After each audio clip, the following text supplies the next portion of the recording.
What's up guys, Manny Carrera, your real estate resource, and this is episode number 4 of Whiskey Wednesday podcast sessions, where we talk to influencers, entrepreneurs, movers, and shakers over a glass of some fine whiskey. Today, we're gonna be drinking Four Roses, and I'm gonna be joined by me. I'm gonna be actually sharing my story with you guys. We're gonna take a different approach today. Last couple of interviews, we were able to have some guests on and talk about, their stories. Today, I really wanna kind of shine the light on my story, a little bit about, what I'm doing, why I came to El Paso, trusting the process, law of attraction, and a whole bunch of other things that I've learned over the last year, my first year in real estate. So I'm really excited to kind of give you guys some information on me, maybe that you didn't know or you already know. But we'll go ahead and start off by me taking a little sip of this and cheering my camera crew. Maybe they already finished their drinks, I forgot. Water? Not everybody's drinking over here. So cool, I really wanted to take the time to kind of, talk a little bit about me, as selfish as that may sound. A lot of people don't really know my story, and I think it's really important, especially if people really want to, kind of understand me, or, a little bit about me. So, born and raised here in El Paso, obviously. Been here, I've been back in El Paso. I moved about 4.5 years ago out to Miami, Florida. I was doing sales here in El Paso for Verizon Wireless out in Cielo Vista Mall. That was my first sales job, and I saw a lot of success my first year. A lot of things happened that year that I did see that success. A lot of growing happened for me. I was working an hourly job, and I was very comfortable. I didn't have a lot of goals. I didn't have a lot of ambition. And I wasn't really motivated. I was just kind of going with the flow, and I was just kind of, in a routine. And I felt like that for a lot of years, leading up to my first sales job. But, when I did get my first sales job, I feel like it kind of just helped me with my personality. It kind of helped me, get a little bit more out there. So, I started my first sales job at Verizon here in Cielo Vista Mall, learned how to network, learned how to hustle, learned, what a 12 to 14 hour day looks like, and I learned also what setting goals does for you. So it was kind of a real eye-opener for me to be able to be around a new circle of people, a new influence of people that were hungry, that were motivated, when I was none of those things. I wasn't really, I had none of those characteristics. So Verizon and my first sales job really changed me. Saw a lot of success, got promoted out to Verizon, and I was managing a whole bunch of stores out there. So, leading up to, my transition back to El Paso, I feel like I really grew a lot out there. I mentioned the routine that I was stuck in, and the things that the characteristics that I lacked. And for me, it was kind of just like a reset button. I got out to Miami, and I had no friends, no family. I was just out there by myself, and it was a really good time for me to reflect on everything, on what I wanted to do, on the image that I had portrayed on social media, the image that I had portrayed to my friends, my family. It was just a step back for me to kind of get a full perspective on who I am and what I really wanted to do. So my first year in Miami was super fun. I got a really, really cool spot in Dadeland, Florida. Really cool location, and it was really cool. I mean, my first year, the only friends that I had were work buddies. So, we were working 12 hours a day, and then we had no time to go out. So we would just probably hang out at each other's houses, drinking some beers, eating some dinner, and then calling it a night, starting fresh the next morning. So I didn't have too much of a social life, especially my first year. It was nothing but grinding. I didn't see the beach even till probably my second month in Miami, which is really sad for a lot of people. Being so close to the beach, you could smell the water, and I couldn't even go because I had to work every single day. opening up my stores, recruiting, hiring, and things like that. So my first year was really fun though. You know, aside from working all the time, I got to experience a new city. I got to experience so much culture. You had Colombians, Dominicans, Puerto Ricans, you had people from Peru, you had people from Nicaragua. You just had so many different cultures coming together, and it was a real melting pot out there for me. You know, it was a really good experience for me to just talk to different people in different walks of life. And that's also where I kind of understood that home is where you call it. I think that, you know, being here in El Paso, I loved the city so much before I left, but all my friends and everybody that I knew around me was always trying to get out of El Paso. And I wasn't really ever trying to get out of El Paso. It just an opportunity came to me and I took it.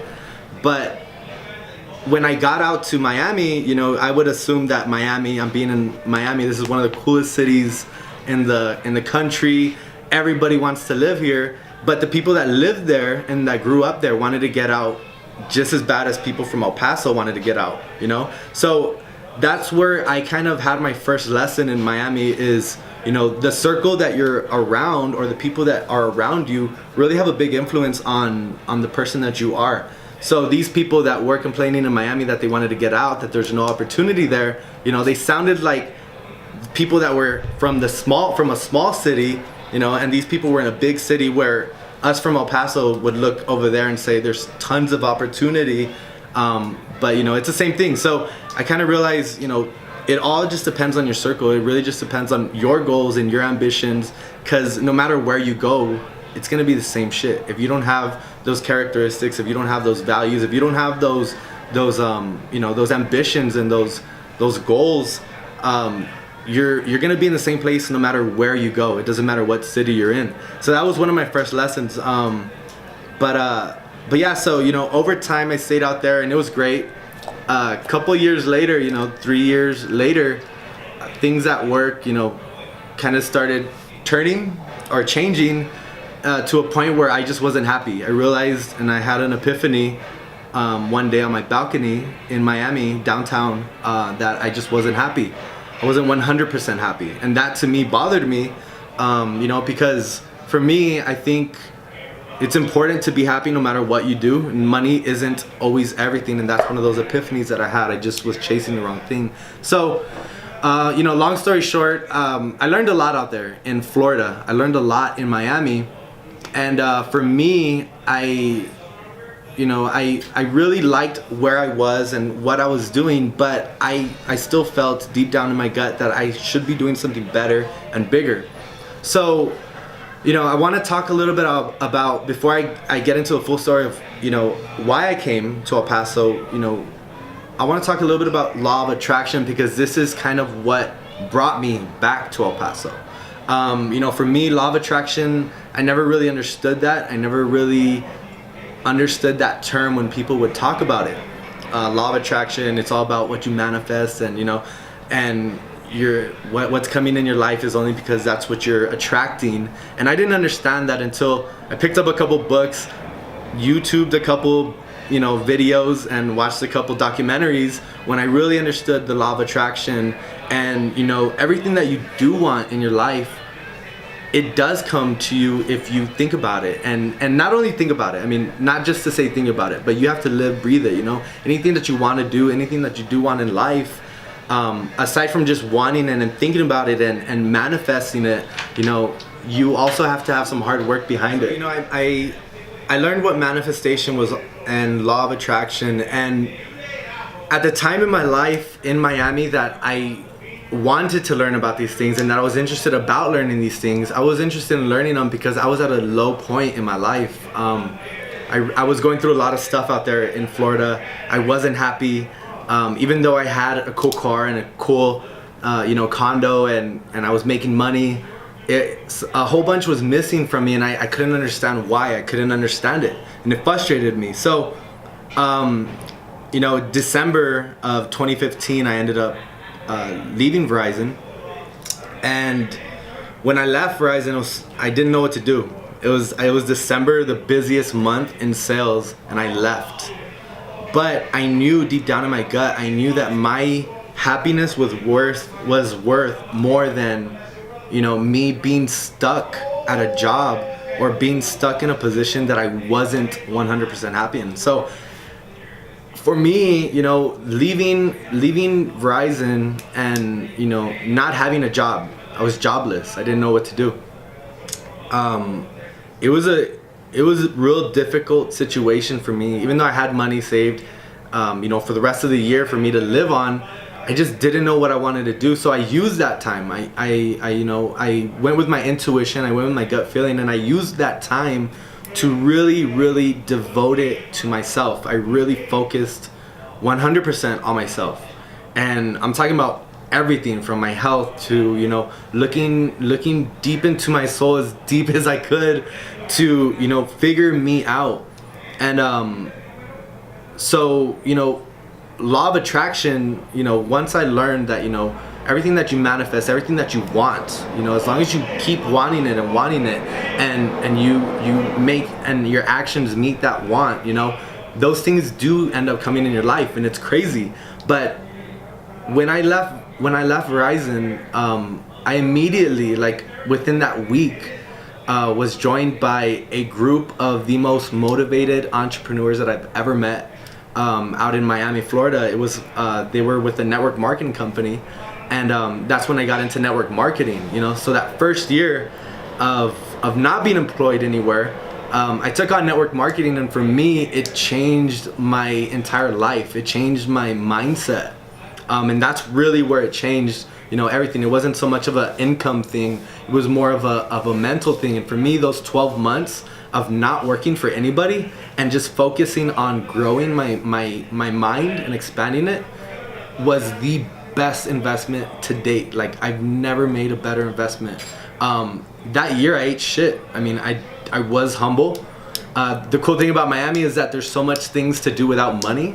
So I was at the beach and I had the dopest tan, that anybody ever had, because, for me, I just focused on growing my mind, So long story short, I saw success in network marketing also. I was able to really build a strong foundation for myself, where I was able to give and share and help people, all across the nation that I never even met, get healthier or, become business owners and learn the fundamentals of business. And I was able to teach these people these things, for free. I wasn't charging them anything. So for me, it really kind of sparked my interest also in just helping people. That's when I started realizing, like, I really want to help people.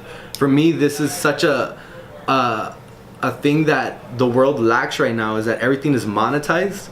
Everything, YouTube, anything that you do is so monetized right now that you can't get help for free. It's hard, unless of course YouTube. I mean, that's the biggest free database of information that we have. But meeting individuals and them giving you time and giving you their time for free is very rare. So that's something that I really really quick realized, that something as little as unmonetary as giving just my time to somebody can have a huge effect on their life, and maybe just slightly just alter the path that they were going to a different path. And for me, that's more rewarding than a check. So I realized that in network marketing, I realized that I loved to help people, and I loved also to build businesses. I loved to market. I loved to network.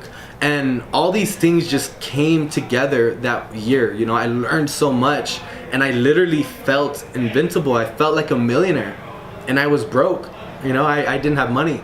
I had money for the rent, I had money for my groceries, I had money for everything else, but I felt like a millionaire because I was encircled and around millionaires, So that law of attraction, everything kind of started lining up in my life. And a year into network marketing, I decided, I want something bigger. Like, I feel like my mind is so strong right now. My, the foundation that I have right now, the foundation that I built for myself, my work ethic, my ethics, my ambition, my goals, everything has just magnetized and magnified like by 100. So I felt ready for the next step. I felt ready for something big.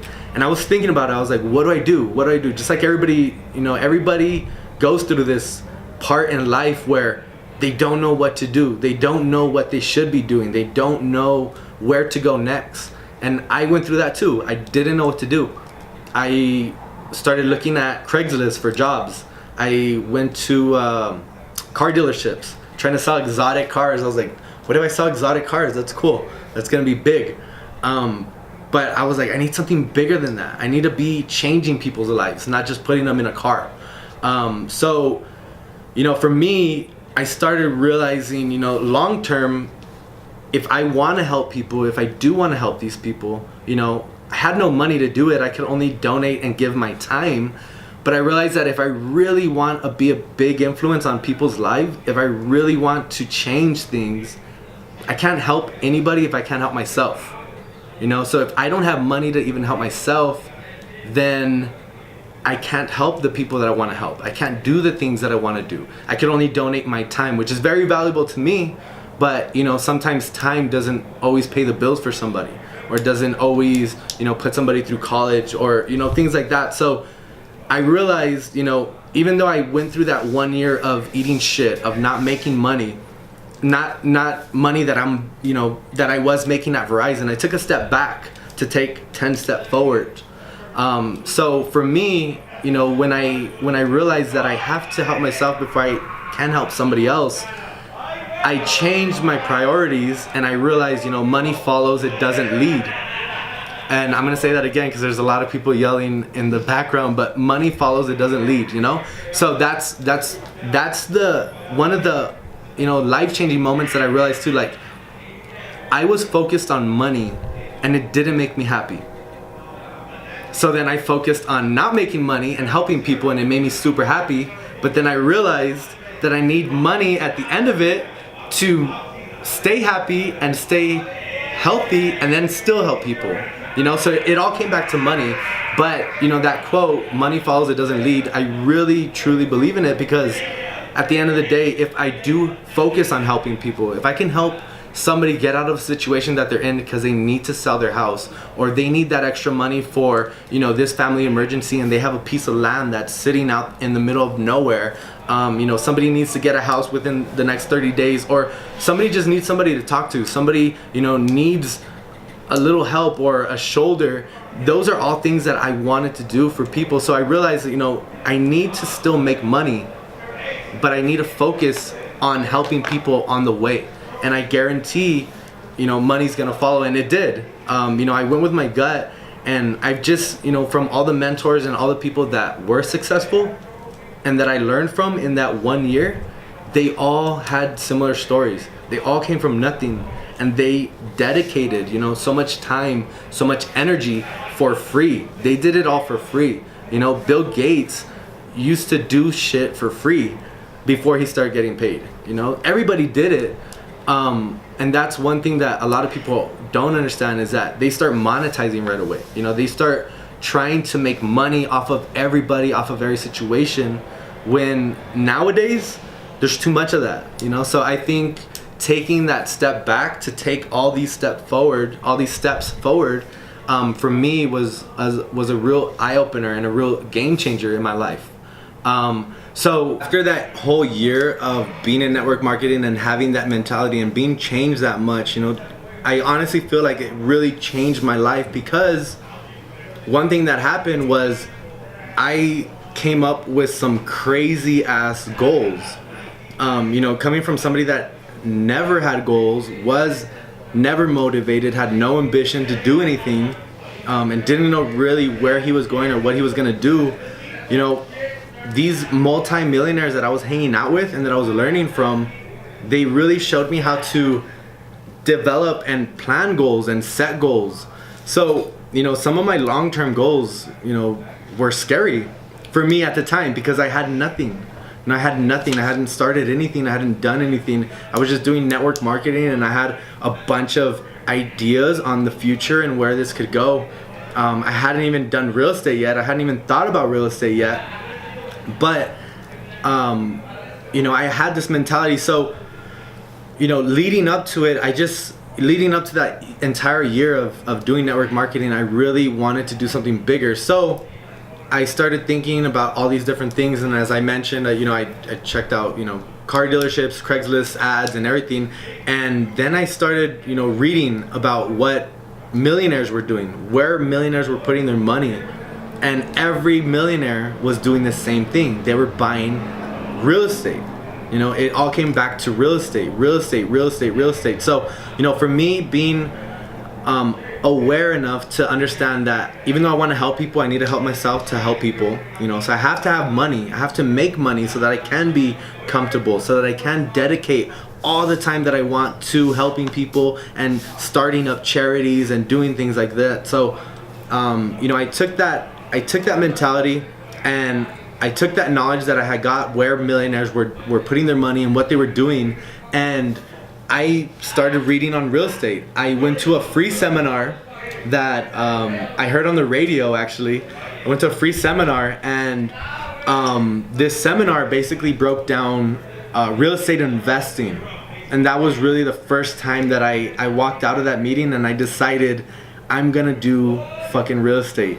And the crazy thing about this is that at the time, my BMW that I had, a 335i, went into the dealership so many times and was out of warranty that literally the dealership had to keep it because of how junked it was. It was breaking down on me all the time. After a while, I had a huge accident out there. So every time that it was out of warranty, I was paying out of my pocket for that $800 sensor, for that $1,700 piece that's in my motor that I've never heard of, that needs my car to turn on because it's blinking, the light's blinking, so I have to pay $1,700. So I had got rid of my BMW about 6 months before I even left Miami, and I went and bought a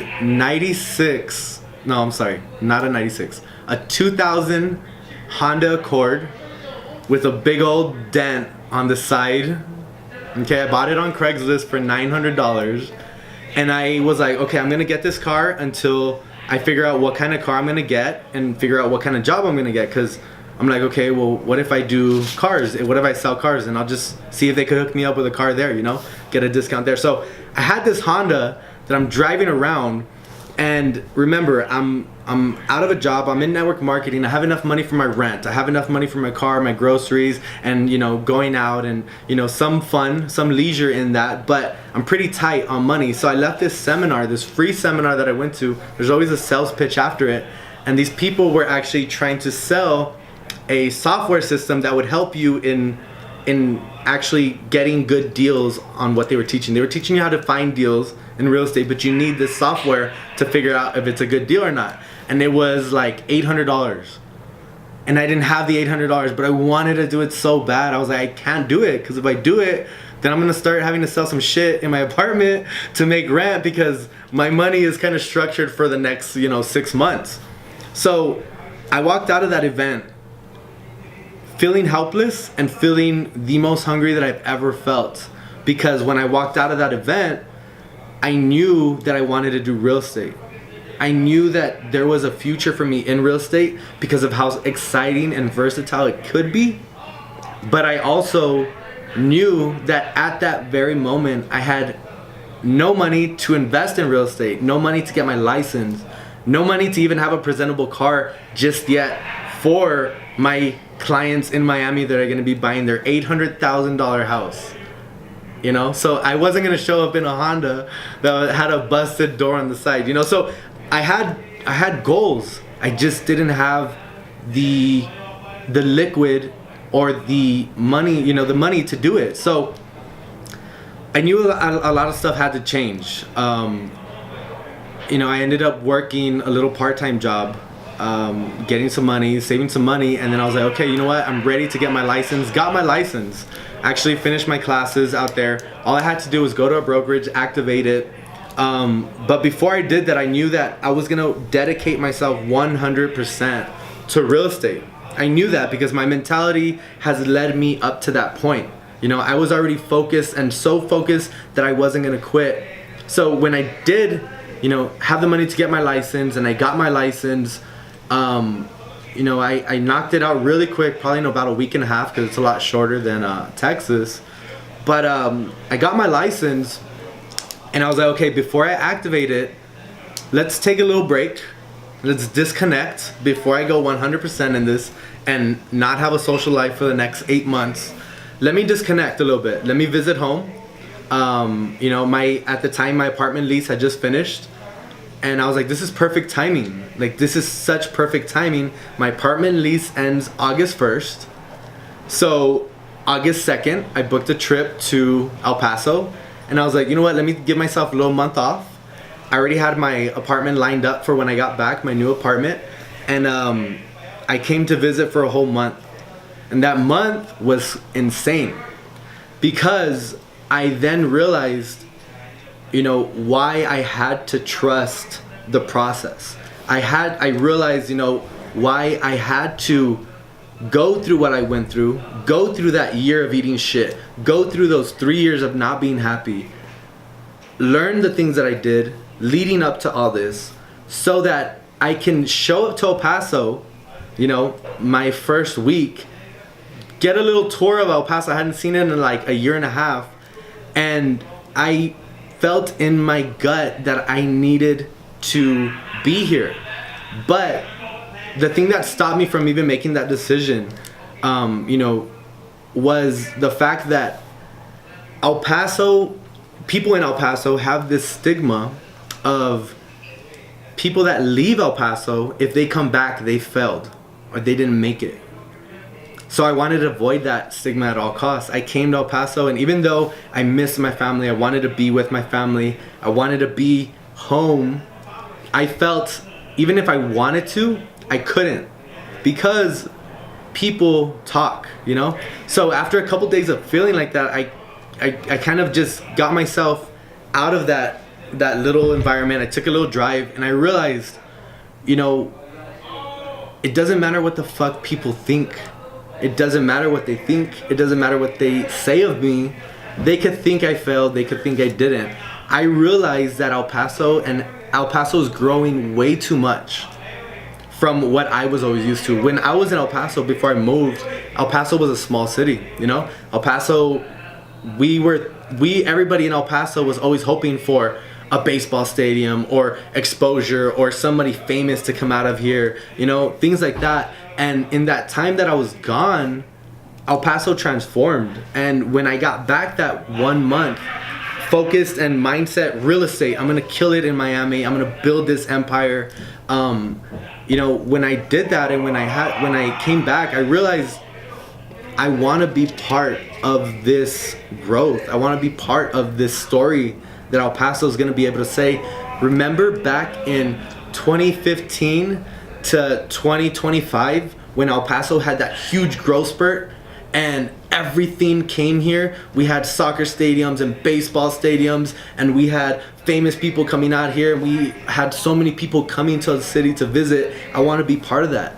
And I realized that even though I wanted to build that in Miami, the thing that was stopping me was that stigma of people thinking or saying that I failed. So when I realized, you know, who gives a shit what you think, you know, who gives a shit what you think? You've been doing the same shit for 10 years. You've been doing the same thing since we've been out of high school, and your opinion is so big on me, you know. But that's when I realized, like, I've accomplished so much, I've learned so much. Me deciding or thinking or trying to think of staying, you know, it wasn't something that I felt like I was gonna fail in. I knew I would succeed no matter what I do, no matter what city I do real estate in. I just knew that with the goals, you know, with the mentality that my mentors helped me develop, my goals were way too big. And for one, for me to stop, or for me to fail, or for me to quit. But two, I realized that, you know, it's a way smarter decision for me, no matter what anybody and everybody says. It's a smarter decision for me to accomplish the goals that I have in the city that I'm from, because my network is here, my family's here. I know the city, I love the city. When I had that mentality, when I just said fuck it, you know, I decided, okay, I'm gonna get my fucking license. I'm gonna get my real estate license out here now in Texas. I just went through the whole thing in Miami. Now I'm gonna do it back to back in Texas. But if I am gonna do it, I told myself, you know, if I am gonna do it, if I am gonna move from Miami, Florida, the 305, the sunny, beautiful city that it is, and I'm gonna come back home to the city that I love. I'm gonna do it, and I'm gonna do real estate. That's it. You know, I'm gonna focus and dedicate myself to accomplishing the goals that I had. At the time, you know, the goals that I set forth for myself were huge, and it's so funny that we're actually doing this right now, this podcast and this YouTube channel, because the goals that I did set for myself back in Miami, back before I even thought I was gonna move to El Paso, were, you know, to be the -- realtor in the city, and this was in Miami. To have the #1 YouTube channel in the country as far as real estate, you know, the #1 real estate YouTube channel. To have a podcast, even though I was like, I wonder if people are even going to be listening to podcasts in the next year or two, you know? I see podcasts having a huge future, but now I'm doing podcasts. Now I'm doing a YouTube channel. This all just started 2 months ago, right? 2 months ago? This started 2 months ago. I've been back for a year, you know? But trusting the process, trusting, you know, your gut and going with your best interest, you know, is always the best move. And I'm telling you out of experience, you know, when I did make that decision to come back, so many things just lined up. In Miami, you know, I was single. I had, you know, I was just to myself, super reserved, focused 100% on myself. I was dating myself and loving myself and taking myself out to the movies, you know, so I was doing all these things to myself and not to myself, you know, for myself and with myself, not with myself either. This is but you know, I was doing all these things. That sounded really bad, huh? It sounded really bad. Yeah. So, where I was going with this was, you know, in Miami, I was by myself. I learned to be by myself.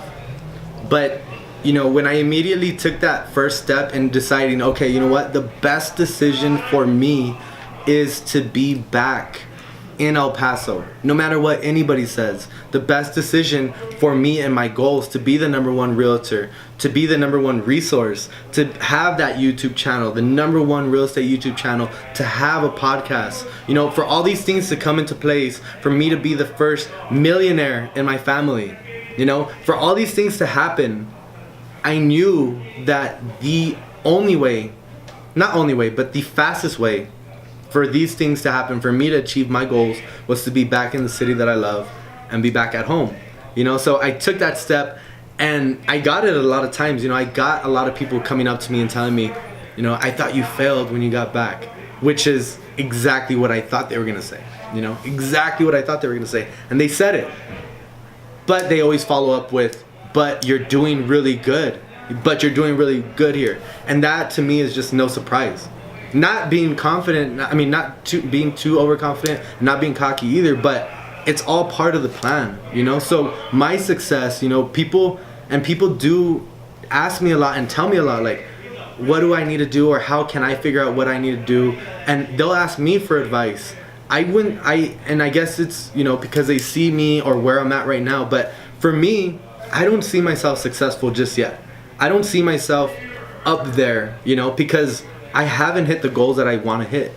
I'm on track and I'm on the way to hit these goals, you know, but as of hitting my goals right now or being satisfied right now, that doesn't exist at the moment, because these goals are a lot bigger than even me, you know. These goals are about legacy.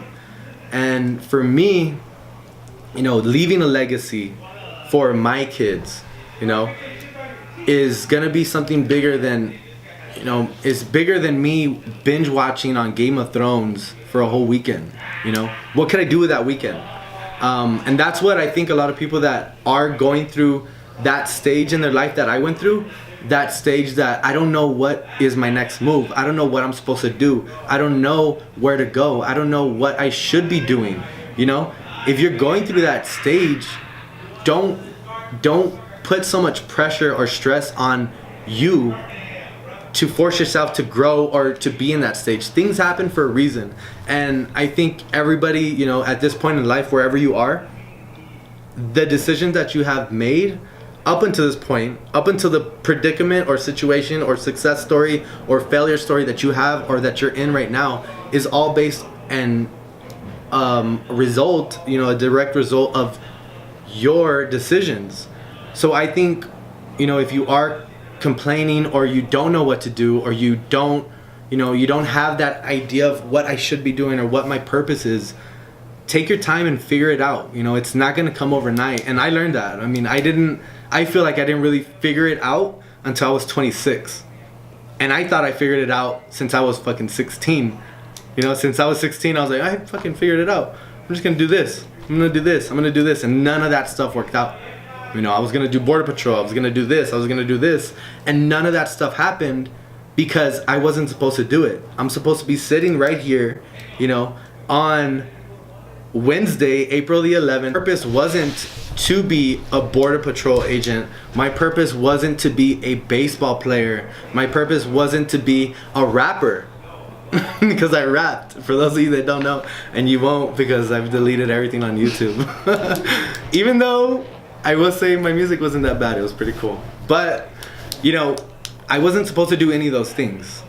What I'm supposed to be doing right now, April 11th, 2018 at 7:25, now 7:26, is sitting here and talking about my story and sharing it with my podcast, my YouTube channel, for that one person that hears the message that I'm delivering right now, that, do you don't have to figure it out right now. Don't worry about what people say. Just trust the process, get your mind right, and good things will happen. But you have to start making good decisions now. And good decisions aren't getting fucked up every weekend, buying bottles, getting a fucking Lambo when you can barely afford it. Those aren't the best decisions right now. Figure it out. It's okay to drive a 2001 Honda Accord that's beat up after you've driven a really cool Beamer. It's okay to eat shit, to figure out things. Who cares what people think, or who cares what people say about what you're driving or what you're doing or what you're wearing? All that is so minuscule, it doesn't matter. We're all gonna die. We're all gonna be in a casket or in a pot or spread all over the ocean. We're all gonna die. And that's just how it is. So why waste your one life on shit that doesn't matter, or other people's opinions? It doesn't matter. So I think, overall, I'm super happy and grateful for everything that's happened in my life. I now understand at this point, I didn't understand a year ago. I didn't understand 2 years, 10 years ago.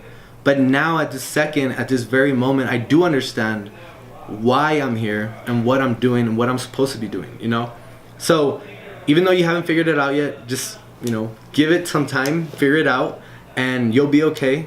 But it all starts with, figuring out yourself first, getting out of that routine that you're stuck in. If you don't like, your circle, or if you don't like what you're doing, take a step back.